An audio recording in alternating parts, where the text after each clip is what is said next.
vamos aí para mais uma aula de História do Brasil com o professor Anderson para tratar como era Vargas tratou as minorias. Eu achei interessante encontrar alguns temas, alguns documentos referentes à questão negra e à questão nativa. É um tema curtinho, vai ser um vídeo curto, acredito que 5 minutos no máximo, para a gente poder tratar. Então vamos lá. Ainda no período provisório, você teve a formação da primeira grande força de organização do movimento negro no Brasil na história. Muito interessante. Formar uma agremiação que chegou até a se formar com um partido político, e vai ser a Frente Negra Brasileira, né, em 1931. Surgida lá em São Paulo, você vai ter um movimento que tem o objetivo claro de combater esse preconceito ainda vigente, herança dessa escravidão tão forte no Brasil. O grupo, ele vai ser muito importante para a comunidade negra.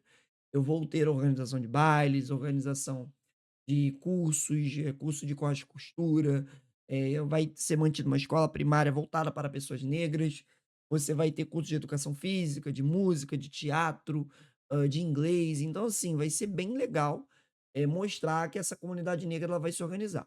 Tem aí essa fotografia já é posterior, lá nos anos 50, 52 para ser mais exato, do mestre Bimba, um grande mestre capoeirista, a capoeira baiana e tudo mais, encontrando Vargas. O Vargas vai ser durante o governo dele, já no Estado Novo, e você vai ter a aprovação, a legalização da capoeira, né, então 37 ali, pode até ser ainda no período constitucional, porque o Estado Novo é final de 37, né, eu não verifiquei o mês, mas você tem no ano de 37 a legalização da capoeira, tira-se a capoeira como uma prática da ilegalidade, tira-se a capoeira dessa ideia de crime, você vai ter a criação da primeira academia de capoeira, história, então é muito interessante a ideia de você tirar a capoeira da ilegalidade, da criminalidade.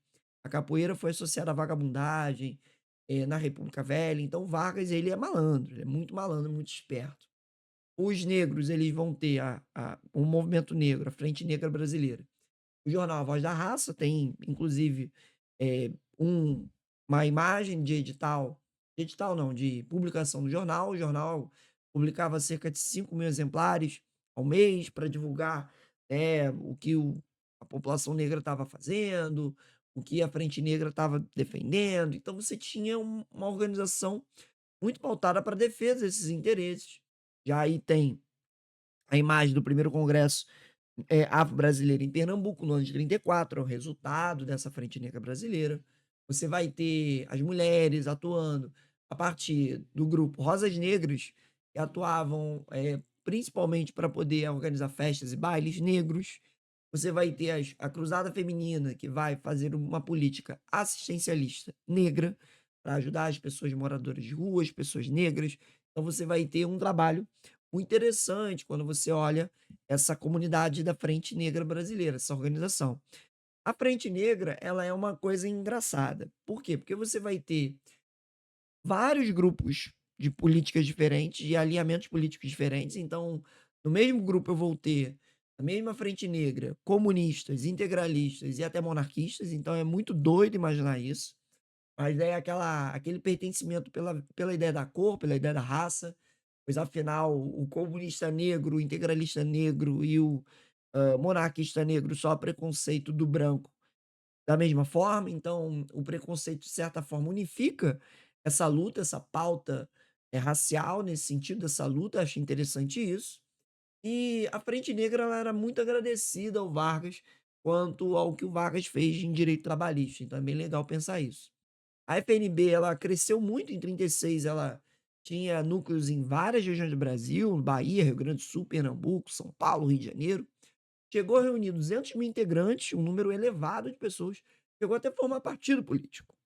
Mas com o Estado Novo, eu vou dar um fim a esse tipo de premissa. Então é importante pensar a Frente Negra Brasileira e esse partido político sendo suprimido no contexto Estado Novo, quando você acaba com todos os partidos políticos. Não foi algo específico contra os negros, mas é algo contra os partidos políticos no sentido geral.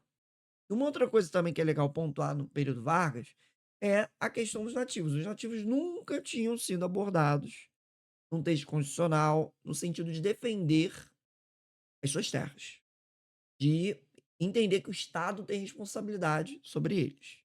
Entendem o que eu tô querendo dizer? As populações nativas, elas foram até citadas durante o período imperial como: "Ah, a gente precisa, civilizar", mas agora você respeita os costumes, as crenças dos nativos, que são chamados no texto constitucional de silvícolas, eles que moram na selva, né, uma visão preconceituosa.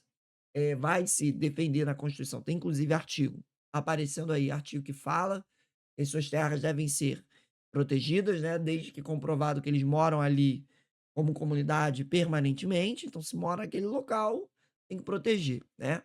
É interessante, porque afinal você coloca numa Constituição a proteção ao nativo, a proteção ao índio, a proteção aos povos originários.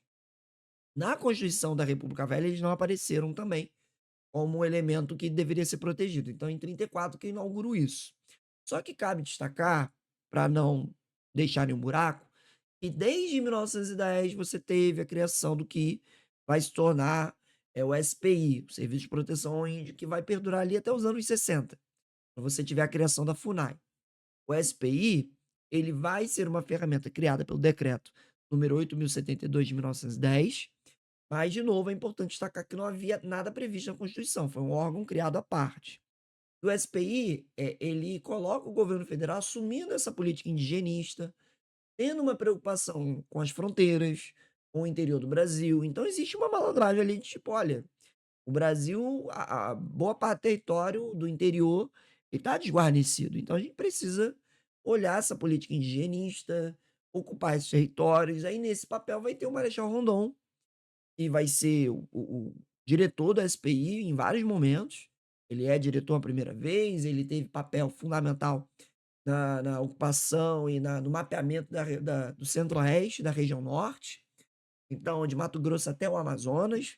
Eu li algumas coisas, achei fantástico a trajetória dele, tô até pensando em gravar um vídeo sobre a biografia dele, achei muito legal, a relato dele tomar a flechada e te falar: "Pessoal, não, não, não, não atira, não devolve, porque é preferível morrer do que matar", né. Ele fala assim, ele não quer intervir, não quer interferir, não quer afetar a vida das populações nativas, ele quer proteger. Então acho muito maneiro a trajetória do Randon, gostei assim, legal pra caramba, e tô pensando em gravar o vídeo. Então assim, a gente tem que destacar que antes da legislação de 34 eu tinha um SPI, mas isso não estava previsto em Constituição. Então a Constituição de 34 ela traz um olhar de proteção a essas terras desses nativos. Beleza, isso tranquilo? "Ah, professor, vai ser protegido de maneira eficiente?" Óbvio que não. Até hoje é uma dificuldade tremenda. Então você vai prevendo legalmente esse tipo de proteção. Beleza, pessoal? É isso. Aquele abraço, tamo junto.